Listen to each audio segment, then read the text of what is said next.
To install Warframe on your Android device, all you have to do is open the Google Play Store. So find the Google Play Store on your phone and then launch it. And then from here, all you have to do is select the search icon at the bottom right corner and then tap on the search bar and type in Warframe.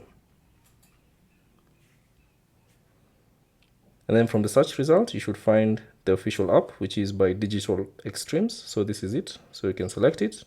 And then you should see how much storage space you need for you to download this particular application. All you have to do is select install.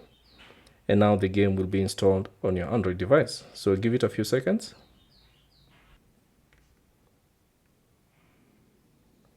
Now once it's installed, all you have to do is select play from the Google Play Store and that will launch the application. Or you can simply navigate back to the home page on your phone and then find the Warframe application and tap on it. And now you can launch the game.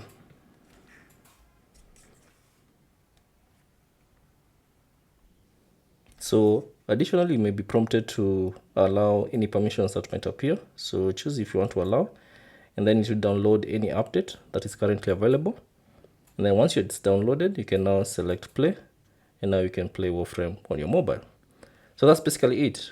Thanks for watching, and I'll see you on the next one.